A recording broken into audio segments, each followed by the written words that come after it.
Twelfth science physics chapter number 2 का दूसरा lecture में आपका स्वागत है।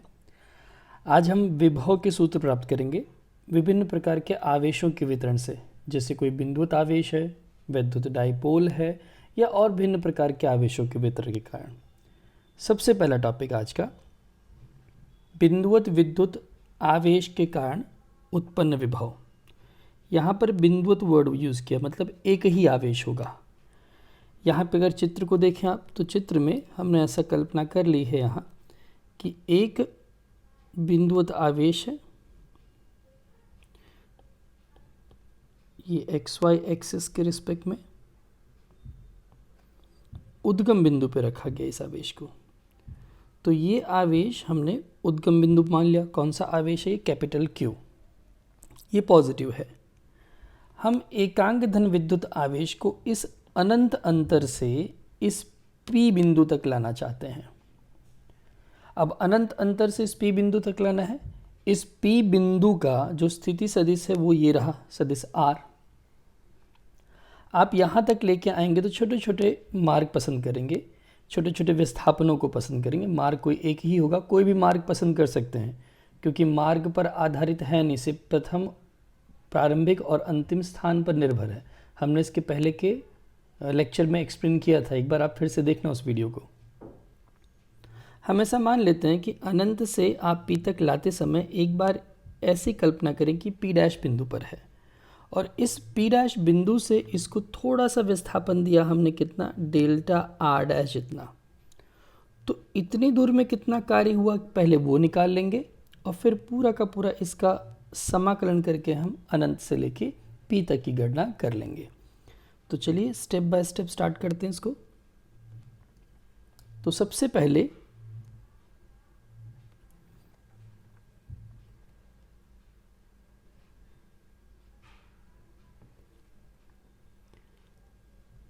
हम ऐसी कल्पना कर ले रहे हैं कि आवेश कहाँ पर है? P डैश बिंदु पर है। कैसा आवेश है? एकांक धन आवेश। तो एकांक धन आवेश P डैश पर है। Q आवेश कहाँ माना है आपने?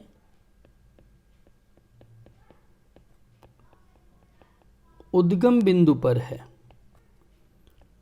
अब इस आवेश पे जो बल लगेगा हम उसकी गणना कर लें। चलिए स्टार्ट करते हैं। कितना बल लगेगा? तो धन 1 कूलम पर Q के कारण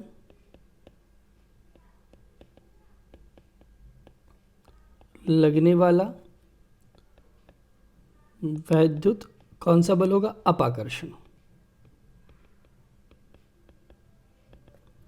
तो वो फॉर्मूला हो गया, force F is equals to 1/4 pi epsilon naught. Q यहाँ पे 1 कूलम है, बटे में अंतर का वर्ग, तो R डैश। दिशा दिखानी पड़ेगी तो हमने यहाँ पे R डैश कैप कर लिया, क्योंकि इस P डैश का यहाँ से अगर मैं स्थिति सदिश निकालूँ तो वो कितना है बच्चों? वेक्टर R डैश है। चलिए उसको हटा देते हैं बस समझने के लिए आपके। तो ये बल हो गया। अब हम इसके विपरीत दिशा में, तो बल के विपरीत दिशा में मैं आवेश को डेल्टा R जितना विस्थापित करूं, तो वेक्टर F के विरुद्ध एकांक धन आवेश को डेल्टा R वेक्टर डैश जितना विस्थापित करने पर किया गया कार्य। तो delta W is equals to force into displacement हो जाएगा। फोर्स विद्युत बल है, तो यहाँ पे 1/4 pi epsilon naught Q by R dash square, R dash cap. यहाँ पे विस्थापन विपरीत है, इसलिए मैं क्या यहाँ पे माइनस ले सकता हूँ। मतलब अगर इस एकांक सदिश को देखें तो ये ऋणात्मक के साथ गुणाकार हो गया, इसका विपरीत दिशा बताता है। मतलब ये -1/4 pi epsilon naught Q by R dash square into delta R dash, क्योंकि यहाँ पे R cap dot R cap क्या हो जाएगा, वो हो जाएगा 1। तो अंत में आपको जो स्टेप मिलेगा वो क्या होगा,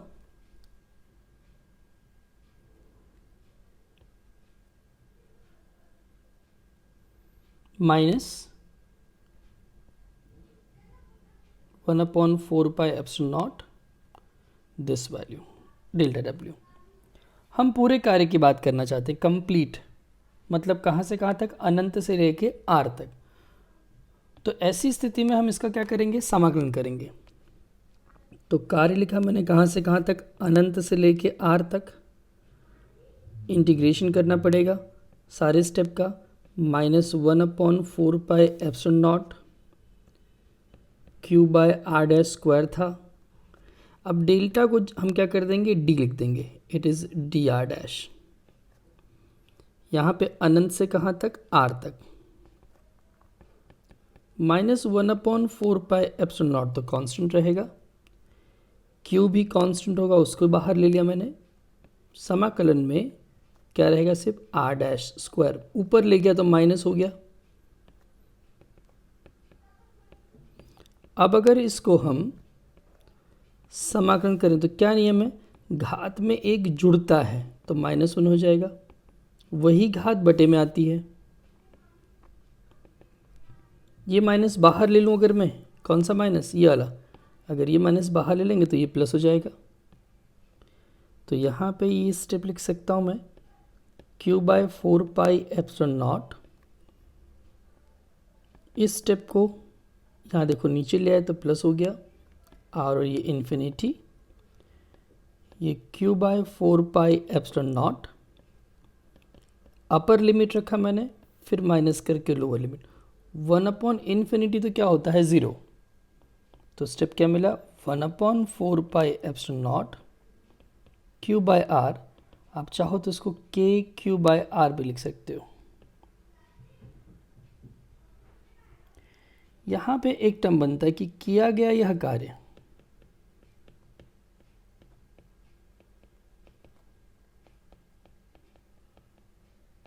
P बिंदु पर धन Q के कारण विभव है। मतलब मैं इसको लिख सकता हूँ VP या फिर VR भी लिख सकता हूँ, 1/4πε0 Q/r। यहाँ पे हम कुछ नोट लिख लें, देखो यहाँ पर अगर Q पॉजिटिव होगा तो V को आप प्लस में लिखेंगे, यदि Q नेगेटिव होगा तो V को आप माइनस में लिखेंगे। यहाँ ये भी कंडीशन मिली कि V प्रपोर्शन टू क्या है, 1/r है, बस दूरी के साथ वो इस सूत्र के अनुसार बदलता रहेगा। इसके ऊपर एक डायग्राम भी दिया है, देख सकते हो आप यहाँ पर, ये रहा। तो ये हो गया बिंदुवत विद्युत आवेश के कारण उत्पन्न विभव का फॉर्मूला। इसी प्रकार से हम अगर दूसरा टॉपिक देखें तो एक डाइपोल के कारण उत्पन्न विभव कैसे होगा उसकी गणना कर सकते हैं, उसका ही फॉर्मूला हम प्राप्त कर सकते हैं। तो क्या हो गया, विद्युत डाइपोल के कारण उत्पन्न विभव का सूत्र। अब ये डाइपोल है कैसे मालूम पड़े, दूसरा टॉपिक स्टार्ट कर रहे हैं, मैं लिख देता हूँ यहाँ पर।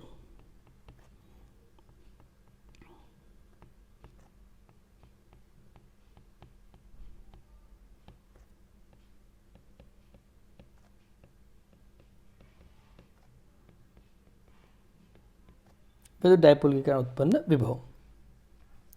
सबसे पहले आप देखें यहाँ पर, ये धन आवेश, ये ऋण आवेश, और यहाँ पे वो बिंदु P है जहाँ पे मुझे क्या फाइंड करना है, विभव निकालना है। इस अंतर को देखें, हम इसको नाम भी देते हैं अलग अलग। चलिए ये बिंदु A मान लिया जाए, ये बिंदु P मान लिया जाए, ये P है और ये O है बीच में यहाँ पर, ये रहा। इस अंतर को हमने कितना लिया है, देखिए ये अंतर है r1, ये अंतर है r2, और इसके मध्य बिंदु O से उस बिंदु P का अंतर है r। तो जितनी चीज़ें हमें मिली हम पहले उसको लिख लेते हैं यहाँ पर। कि यहाँ ए पी बराबर R1, बी पी बराबर R2 और ओ पी बराबर R है। ये डाइपोल है, इसलिए मैं इस ए बी को लिख सकता हूँ 2a, और इसीलिए ये ओ ए और ओ बी उसका आधा होगा, मतलब a लिख सकते हैं। चित्र में आप देखो तो कोण भी दिख रहा है। कौन सा कोण? अगर मैं इस कोण को लिखूं ए ओ पी तो वो थीटा है। हमको निकालना है पी पर का विभव। स्टार्ट करते हैं। तो पी बिंदु पर विभव इन दोनों आवेश धन q और ऋण q के कारण, तो यहाँ P पर धन q तथा ऋण q के कारण उत्पन्न वैद्युत विभव। बच्चों फॉर्मूला क्या? चलो P बिंदु पर मैंने यहाँ पे P लिख दिया, तो due to plus Q charge और due to minus Q charge, मतलब धन Q के कारण और ऋण Q के कारण। अभी हमने बात किया था कि अगर धन आवेश होगा तो धन विभव, ये R1 अंतर है, देख सकते हैं यहाँ पर। ऋण है तो ऋण विभव आएगा 1/4 pi epsilon naught, it is Q by R2। जो भी कॉमन मिलता है उसको कॉमन ले लें हम, 1/4 पाई एप्सिलॉन नॉट Q के साथ ब्रैकेट में आ गया यहाँ पे 1/R1 1/R2, इक्वेशन नंबर 1 हो गया। अब चित्र का उपयोग करके मुझे इस R1 R2 की कीमतों को निकालना है अच्छी तरह से। यहाँ पे हम पूरा का पूरा भूमिति का उपयोग करेंगे, पर चित्र को थोड़ा सा बदलें। देखो मैं यहाँ से एक अभिलंब खींच लूँ इस पर 90 डिग्री, इस रेखा को थोड़ा बड़ा कर लें हम, और इस पर भी एक अभिलंब खींच लें यहाँ से। अब इससे लाभ क्या होगा? देखो एक एक करके, ये 90 डिग्री हो गया, यहाँ पे ये भी 90 हो गया, इसको भी नामकरण कर दें। चलो ये m हो गया बच्चों और ये n हो गया। अब अगर आप देखें, अगर मैं इस कोण को थीटा यहाँ पे ले रहा हूँ तो यहाँ पर भी कोण थीटा बनेगा अपोजिट। इससे क्या? अब इनके घटक निकालें। देखो ये जो लाइन दिख रही है आपको यहाँ, ये कुल है a, कितना बच्चों? ये a है। अब इसके साथ देखो यहाँ पर जिसके साथ कोण बनता है वो घटक क्या कहलाता है? वो घटक कहलाता है कॉस कंपोनेंट। तो ये भी कॉस बनेगा, ये भी कॉस बनेगा। किसका कॉस बनेगा? इस a का। मतलब अगर मैं इससे लिखूं, इससे भी लिखूं, तो दोनों क्या हो जाएंगे? a cos theta. और जो लंबवत घटक होगा, कौन सा लंबवत घटक दिख रहा है आपको? एक तो ये और एक यहाँ, तो ये दोनों, एक तो ये बच्चों और एक ये दोनों हो गए लंबवत घटक। मतलब क्या हो जाएंगे? ये a साइन थीटा। मतलब जो हमने ज्योमेट्री यहाँ पे ली उसको भी लिख दें यहाँ पर। चलिए हमने किया क्या? हमने यहाँ पर AM अभिलंब खींचा इस OP पर, और ऐसा ही एक अभिलंब और खींचा ON किस पे? इस OP पे एक्सटेंडेड लाइन है, जिससे हमको AM और BN लंबवत घटक a साइन थीटा मिला। और ये जो OM है और कौन सा ON है वो मिला a cos थीटा। तो ये मुख्य मुद्दा हमारा, इसको आपको बराबर सेट रखना अपने ब्रेन में, इसका काम आएगा यहाँ पर ये। अब हमारा टारगेट है इस R1 R2 को फाइंड करना। आपको एग्जाम में उतने लिखना जितना बुक में है, पर इस समझने के लिए हम एक्स्ट्रा कर रहे हैं। चलिए, तो अब अगर आप डायग्राम में यहाँ पर इस ट्राइंगल को देखो, देख लो APM दिखा आपको? APM दिखना चाहिए, APM ये त्रिभुज। अगर हम इस APM त्रिभुज की बात कर लें तो इससे क्या मिलेगा? चलिए यहाँ पे स्टार्ट करें। त्रिभुज APM में, तो APM में देखो आप, यहाँ पे कर्ण क्या है? AP है, लंब क्या है, AM है, और बेस का आधार क्या है, MP है। तो इसके बेस पे हम लिख सकते हैं यहाँ पर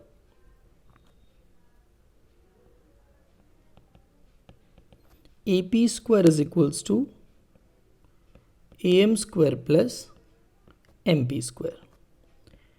AM स्क्वायर तो ऐसे रहेगा, पर इस MP को मैं लिख सकता हूँ OP माइनस OM। आप देख सकते हैं यहाँ पे चित्र में, वापस देख लो, ये पूरा है OP यहाँ तक, इसमें से मैं ये OM निकाल दूँ तो क्या मिलेगा मुझे, MP मिलेगा। करेक्ट बेटा, आप देख लो, ये पूरा का पूरा OP जो दिख रहा है वो यहाँ से लेके यहाँ तक है, इस जगह तक, यहाँ से यहाँ तक। अगर मैं इतना पोर्शन कट कर दूँ तो मुझसे भी ये MP मिल जाएगा। तो इसी का उपयोग कर लेते हैं। चलिए, तो अब यहाँ AP तो खुद कितना है, R1 है, ये भी देख लीजिए यहाँ पर AP कितना है बच्चों, R1 मिल गया। फिर AM कितना है, चलो AM को चेक कर लो, तो AM ये रहा, A साइन थीटा, चलो मैंने उसको भी लिख दिया यहाँ पर A साइन थीटा। अब क्या है, OP माइनस OM, ये भी देख लीजिए, चलो OP कितना है, तो ये R है, लगा दिया हमने यहाँ पे R। OM कितना है, तो OM है A cos थीटा, ये भी लिख दिया हमने यहाँ पर A cos थीटा। आप चित्र को यहाँ समझ लीजिएगा, ये बिंदु यहाँ पर ये अभिलंब, ये लाइन यहाँ, ये P है, ये A है, ये M है, ये B है। चलो अब इसको सिंपल ब्रैकेट को ब्रेकअप करो, ये हो जाएगा A square sine square theta R square minus 2RA cos theta plus A square cos square theta. मैं R स्क्वायर को पहले लिख लूँ, इन दोनों पॉइंट्स को देखिए, अब यहाँ पर क्या हो जाएगा, sine square theta plus cos square theta minus 2RA cos theta, ये बच्चों हो जाएगा 1, तो यहाँ पे माइनस 2RA cos थीटा, ये हमने लिया R1 स्क्वायर। ये हो गया इक्वेशन नंबर 2, हमने इसके पहले इक्वेशन नंबर 1 निकाला है, ये रहा। चलिए, इतना काम तो पूरा हुआ। अब यहाँ से इसको और सिंप्लीफाई करते हैं। मैं R स्क्वायर को कॉमन लेता हूँ ज़बरदस्ती, तो यहाँ पर तो चला गया, पर यहाँ पर नहीं था, इसलिए बटे में रखना पड़ेगा। यहाँ पे ऊपर एक R है, वो तो कैंसिल होगा, लेकिन एक R बचेगा, डिनोमिनेटर में आ जाएगा, मतलब बटे में आ जाएगा। मैं इस R1 स्क्वायर को लगभग बराबर ले सकता हूँ R square 1 minus 2A cos theta by R। ऐसा क्यों किया हमने, क्योंकि यहाँ पे कल्पना कर रहे हैं हम कि ये जो R है वो बहुत बड़ा है A से, तो इसलिए A स्क्वायर बटा R स्क्वायर बहुत बहुत बहुत छोटा हो जाएगा, 1 से, मतलब लगभग 0 मान सकता हूँ मैं दोनों तरफ कर देता हूँ वर्गमूल, तो ये R हो जाएगा 1 minus 2A cos theta by R, यहाँ पे घात 1/2 आ जाएगी। और हमें तो चाहिए वैल्यू क्या, 1/, चाहिए, तो 1/ कैसे मिलेगा, अगर मैं इधर 1/R1 करूँ तो ये 1/R हो जाएगा। तो यहाँ पे मैं चिन्ह को बदल सकता हूँ, बटे में न ले जाना हो तो -1/2 कर सकता हूँ। अब यहाँ पे हम सिंपल एक सूत्र लगा सकते हैं द्विपद प्रमेय का। चलिए लगाते हैं, यहाँ पे स्टेप बाय स्टेप सॉल्व करना है हमको। तो 1/R1 बराबर 1/R 1 माइनस 1/2 घात का गुणाकार, हमने इसको 11th स्टैंडर्ड में सीखा हुआ है, इसलिए डीप में नहीं जा रहे हैं, प्लस करके डैश डैश। हम यहाँ पे मेंशन कर सकते हैं क्या किया हमने, द्विपद प्रमेय का उपयोग। चलिए, तो ये भी सही यहाँ तक। इसका मतलब मैं यहाँ लिख सकता हूँ 1/R1 बराबर 1/R, 1 प्लस 2 कैंसिल हो जाएगा बेटा ऊपर नीचे यहाँ पर, तो plus A cos theta by R। ये हो गया इक्वेशन नंबर 3। अगर आप इसी प्रकार दूसरा सॉल्व करते हो, कौन सा, इस त्रिभुज को, यहाँ पे तो सब मिक्स हो गया, मैं इसको निकाल दूँ फिर आपको समझाऊँ अच्छे से।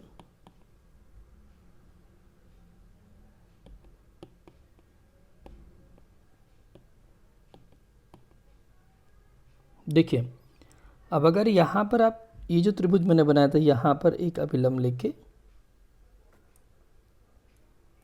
तो आप चाहो तो यहाँ से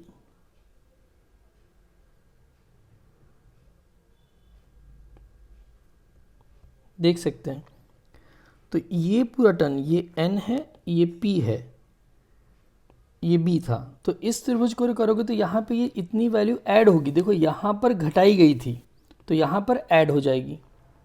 तो सिर्फ मुख्य मुख्य मुद्दे जहाँ पे वहाँ पे समझाते, बाकी अब गणना खुद करेंगे इसके, ठीक है ना। क्या मिलेगा उत्तर बता दूँ मैं। तो जैसे ये इक्वेशन जो आपको मिला वहाँ पे बदलाव आ जाएगा, जब वो सॉल्व करेंगे आप तो मिलेगा आपको r1 square is equals to r square plus a square plus 2ra cos theta. Solve करेंगे तो मिलेगा ऐसा। फिर ये जो है ये सॉल्व करने से आपको मिलेगा यहाँ पे, सॉरी r1 नहीं, हम r2 लेंगे बच्चों।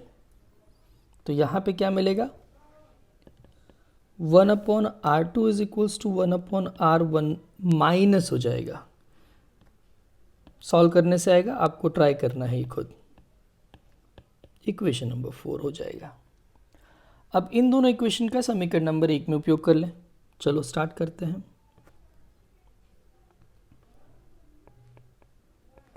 समीकरण 1 पर से Vp लिखूं या फिर Vr लिखूं, वो था Q/4πε0, ब्रैकेट में था 1/r1 पहले, तो 1/r1 तो 1/r 1 plus a cos theta by r, minus 1/r2 था तो यहाँ पे 1/r 1 minus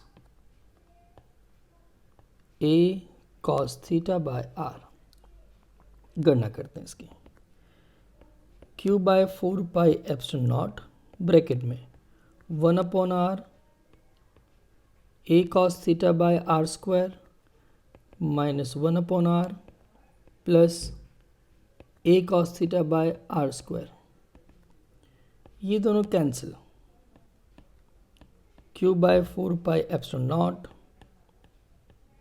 2a cos theta by r square.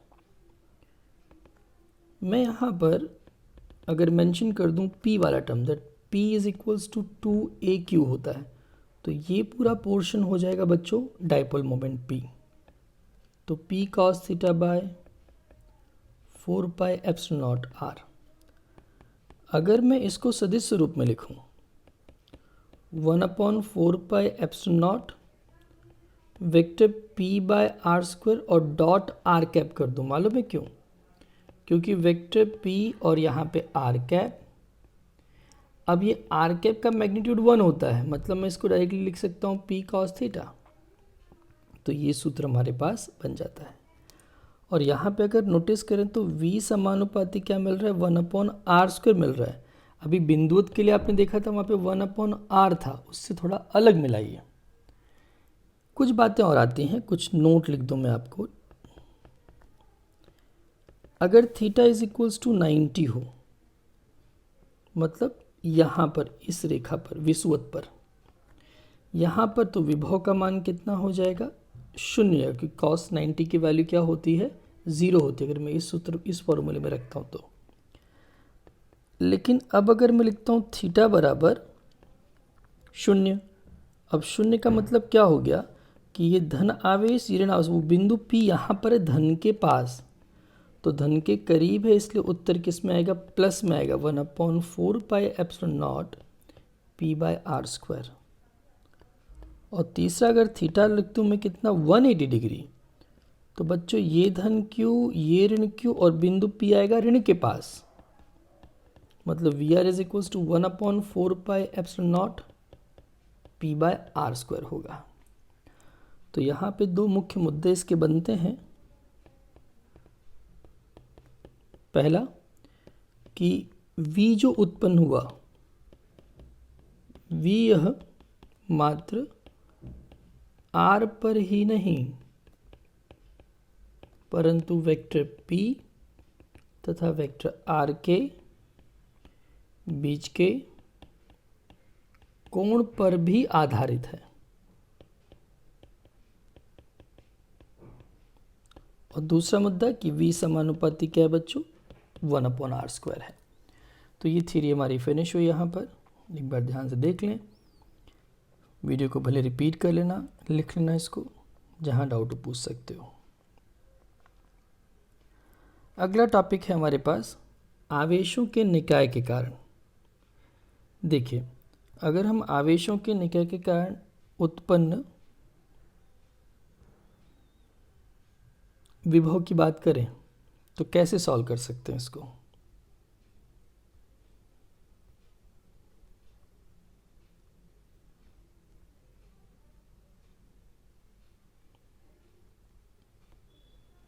चलिए हम यहाँ मान लें पहले कि चित्र में जो दिखाया है बहुत सारे आवेशों को, Q1, Q2, Q3, Q4, Q5, बहुत सारे आवेश हैं। ये किसी उद्गम बिंदु के सापेक्ष होने चाहिए, मतलब कार्टेशियन कोऑर्डिनेट सिस्टम तो बनाना ही है। यहाँ पे बना नहीं तो हम बना लेते हैं।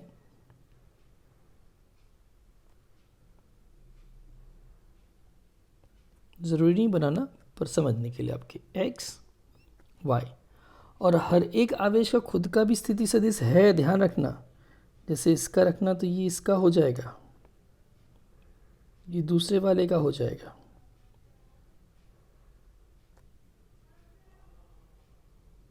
बुक में चित्र जैसा दिया, भले आप एग्जाम में वैसे बनाना, पर समझने के लिए सही है। ये इनकी भी अंतर है, इनके भी स्थान देख के रखें। अगर चाहूँ तो लिख सकता हूँ मैं कि भाई ये वाला कितना होगा, तो R1 है, ये R5 है, ये R4 है, ये R2 है, ये R3 है, पर इनकी ज़रूरत नहीं है यहाँ पर। तो हमने देख लिया कि चित्र में दर्शानुसार बहुत सारे आवेश हैं। हम इन आवेशों की भी कल्पना कर सकते हैं यहाँ पर।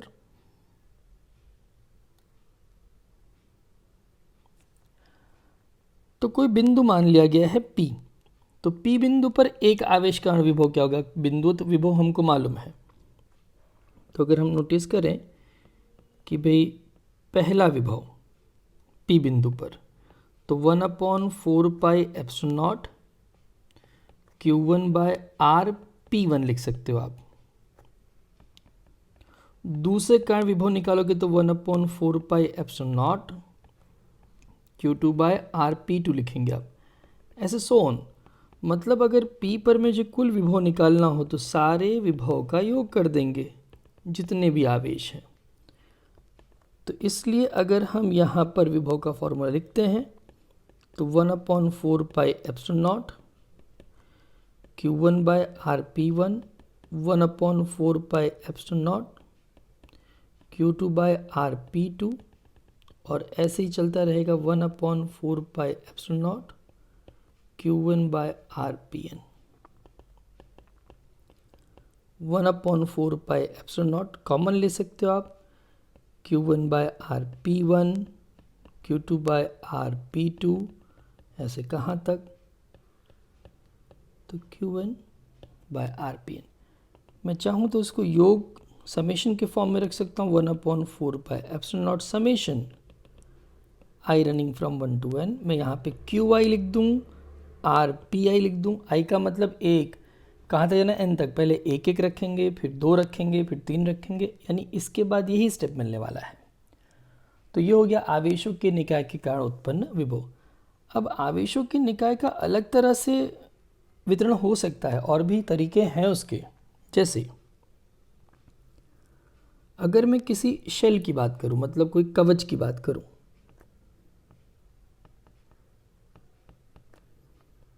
जैसे यहाँ पे कोई कवच है। अब इस कवच के ऊपर कुछ आवेश मान लेते हैं हम। माना ये कवच पर धन आवेश वितरित है,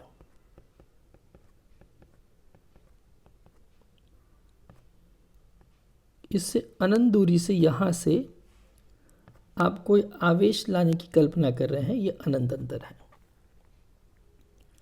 तो अनंत अंतर पे विभव कितना होगा तो आपको बहुत अच्छी तरह मालूम है।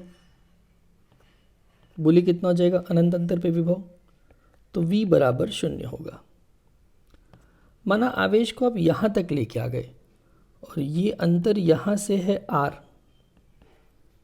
तो ये विभव का फॉर्मूला कितना हो जाएगा यहाँ पर? सिंपल सी बात है, k q बाय r, क्योंकि मैंने इस आवेश को माना हुआ है q, धन q आवेश, और ये एकांक आवेश को ला रहे हैं ऐसा।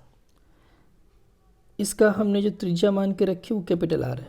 माना आप आवेश को लाते लाते यहाँ तक ले आए, इसके पृष्ठ तक, तो कितना विभव हो जाएगा वहाँ पर? के क्यू बाय कैपिटल R। अब विभव होता क्या है? विद्युत क्षेत्र के विरुद्ध किया गया कार्य। आप यहाँ से आवेश को लेके चले, एकांक आवेश, और कार्य करना पड़ा, और कार्य और कार्य और कार्य और जितना आगे बढ़ते उतना कार्य करना पड़ेगा। मतलब आप यहाँ से बढ़ते जा रहे हैं, कार्य होता जा रहा है, होता जा रहा है, होता जा रहा है, और बढ़ा, यहाँ तक आप ले आए, यहाँ तक कार्य हुआ। लेकिन चैप्टर नंबर 1 में हमने कॉन्सेप्ट पढ़ा था क्या, कि किसी भी एक समान आवेशित कवच के अंदर वैद्युत क्षेत्र की तीव्रता शून्य। जब वैद्युत क्षेत्र की तीव्रता शून्य होगी तो कार्य नहीं किया जाएगा, किया गया कार्य शून्य होगा, लेकिन कितना? अतिरिक्त कार्य शून्य होगा। आप पृष्ठ तक तो आए तो कार्य किया, यानी अंतिम कार्य जो आपने किया बस उतना ही कार्य सब जगह बताएगा। मतलब अंदर हर बिंदु पर विभव का मान क्या होगा? पृष्ठ पर जितना है उतना ही होगा। हम ऐसे समझ सकते हैं ना कि यहाँ पे आप जितना चलते जा रहे हो उतना कार्य कर रहे हो, 1 joule 2 joule 10 joule 15 joule 16 joule 17 joule 18 20 50, अब 85 50 50 50, लास्ट में जितना किया उतना ही रह गया। आपको अतिरिक्त कार्य करने की जरूरत नहीं पड़ रही है। मतलब एक समान आवेशित कवच के लिए अगर मैं लिखूं यहाँ पर, तो विभव r अंतर पर, जो कि कैपिटल R त्रिज्या से बड़ा है, तो फॉर्मूला होगा 1/4 pi epsilon naught q by r। अगर ये अंतर इसके त्रिज्या जितना होगा तो 1/4 pi epsilon naught q by r। अगर ये अंतर छोटा है इसकी त्रिज्या से तो 1/4 pi epsilon naught q by r। मतलब ऑन द सरफेस ये क्या है? इनसाइड द शेल, मतलब कवच के अंदर, और ये क्या है? Outside the shell. ये हो गया हमारा विभव के लिए फॉर्मूला। अगला टॉपिक है अपने पास समविभव पृष्ठ। समविभव पृष्ठ का मतलब देखो यहाँ पे लिखा है, समविभव मतलब समान विभव, ऐसा पृष्ठ। अगर हम कोई भी आवेश की बात करें, धन क्यू आवेश की बात करें, ये धन क्यू आवेश ये अपने में से क्षेत्र रेखाओं को जब निकालेगा तो कहाँ जाएंगे? वो सब की सब बाहर की ओर, धन है ना इसलिए।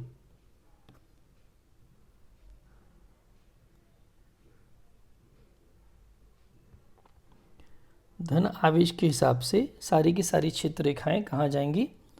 बाहर की तरफ जाएंगी। सही बात है। चले, अगर ये सब बाहर जा रही हैं तो हम चित्र बना लें अच्छे से।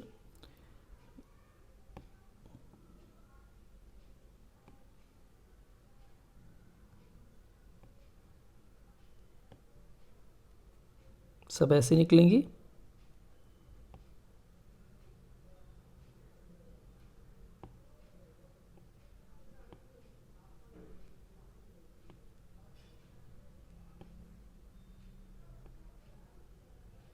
सब केंद्र से बाहर की तरफ, सारी की सारी।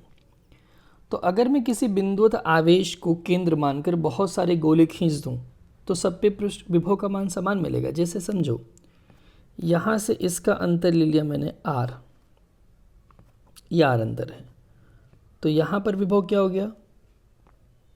के क्यू बाय आर। यहाँ पर अगर निकालोगे तो भी क्या? के क्यू बाय आर। उसी कवच पे यहाँ पे अगर निकालोगे तो भी क्या? के क्यू बाय आर। मतलब कि वैद्युत क्षेत्र में खींचा गया ऐसा काल्पनिक पृष्ठ जिसके सभी बिंदु पर विभव का मान समान हो, उसे समविभव पृष्ठ कहते हैं। तो हम एक तो ऐसे ड्रॉ कर सकते हैं। यहाँ पे एक बहुत अच्छा कंडीशन आती है, देखिए समविभव पृष्ठ पे हम गणना कर रहे हैं, आपको नहीं करना एग्जाम में, सिर्फ समझने के लिए। समविभव पृष्ठ है, हमने मान लिया उस पृष्ठ के ऊपर किसी एकांक धन आवेश को गति करानी है, तो कार्य क्या होता है भाई, क्यू डेल्टा वी होता है। अब अगर ये एकांक धन आवेश है तो मैं यहाँ पे 1 ले लूँ, ये क्या हो जाएगा, तो ये v2 माइनस v1 दो बिंदुओं के बीच में, हमको मालूम सब जगह विभव समान है तो 0 होगा। कार्य का एक फॉर्मूला और भी है, क्या था वो, vector E dot D L.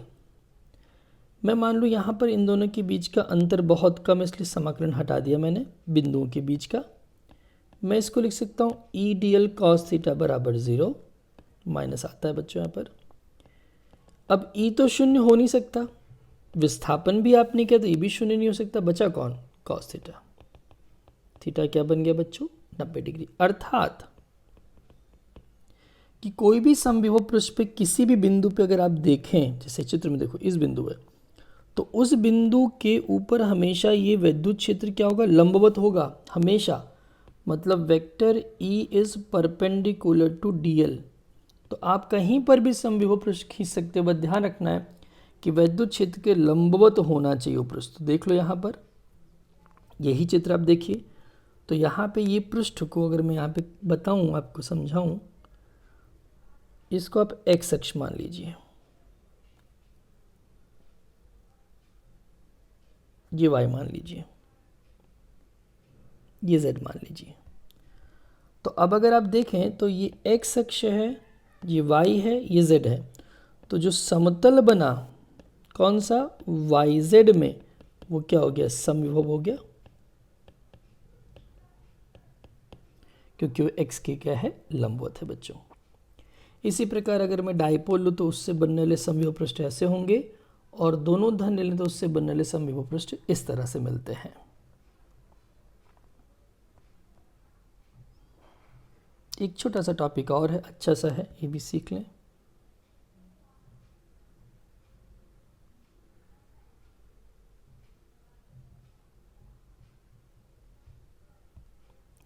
विद्युत क्षेत्र तथा विद्युत विभव में संबंध प्राप्त करना। हम अगर यहाँ चित्र पे ध्यान दें,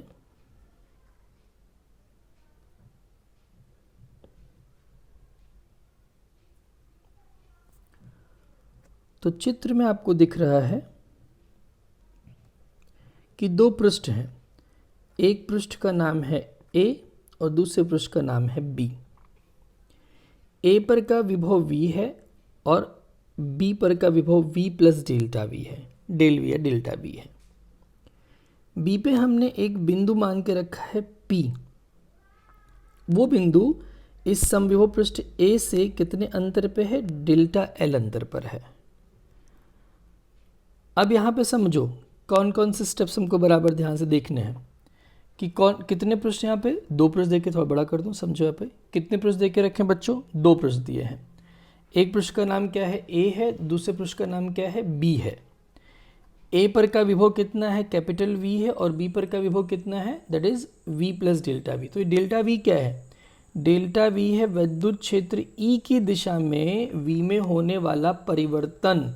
देख लो आप, ये दिशा किसकी है, ऊपर E की है, तो इसी दिशा में डेल्टा V में जो परिवर्तन हुआ वो दर्शा रहा है कौन, डेल्टा V। करेक्ट है। चलिए इनको निकाल दें, की ज़रूरत नहीं है।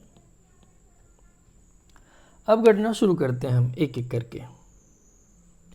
तो सबसे पहले हमने क्या मान लिया कि यहाँ पे कार्य जो करना है वो किसी धन आवेश को A से B बिंदु पर लेकर, या फिर A पृष्ठ से B पृष्ठ तक लेके जाना है। तो मैं A से B तक एक एकांक आवेश 1 कूलम को ले जाना चाहता हूँ। उसके लिए जो भी कार्य होगा उसको लिखूँ। तो कार्य W बराबर क्या होता था, याद करो, ये फॉर्मूला था।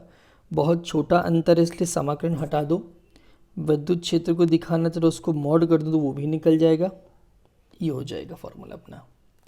कार्य का सूत्र होता है Q डेल्टा V, परिवर्तन का फॉर्मूला ही है ये, यहाँ डेल्टा L हुआ। मैं इधर लिख सकता हूँ potential at A minus potential at B। Potential मतलब विभव, VA पे V था और यहाँ पे v प्लस डेल्टा v है। अब अगर यहाँ पर देखें आप तो आपको माइनस क्यू डेल्टा v मिलेगा। ये हो गया e डेल l, यहाँ पे ये एकांक है तो 1 कर दिया हमने, माइनस इसको डेल कर दूँ, sorry this is del, del v is equals to e delta l। मतलब मैं इसको वेक्टर e मॉडुलस को लिख सकता हूँ del v by del l minus में। हमको मालूम है कि dv खुद ऋणात्मक क्योंकि घट रहा है, तो उसको वापस लिख सकता हूँ मैं इस तरह से प्लस करके कि भाई मॉडुलस में रख दो पॉजिटिव करके del v by del l। यहाँ पे कुछ मुद्दे आते हैं, अच्छी तरह समझ लें बराबर। पहला मुद्दा बनता है कि विद्युत क्षेत्र किस दिशा में है। तो विद्युत क्षेत्र उस दिशा में होता है जहां विभव में सर्वाधिक कमी होती हो। तो E की दिशा V की कमी की दिशा में, ठीक है। और दूसरा मुद्दा आता है कि अगर हम बोले कि किसी बिंदु पर विद्युत क्षेत्र का परिमाण क्या होगा, तो जो बताया यहाँ पर, तो भाई किसी भी पृष्ठ पर विद्युत क्षेत्र का मान परिमाण क्या होगा, विभव में प्रति एकांक अंतर या फिर क्या उसके विस्थापन के दर के बराबर होगा। तो प्रति एकांक विस्थापन परिवर्तन द्वारा व्यक्त करते हैं। तो क्या हो गया ये v वेक्टर e का परिमाण हो गया, ये क्या है एकांक विस्थापन में v का परिवर्तन हो गया। तो ये विभव से संबंधित कुछ थ्योरी थी। अगला टॉपिक हम रखेंगे ऊर्जा वाला अगले लेक्चर में। ओके बेटा, तब तक के लिए बाय।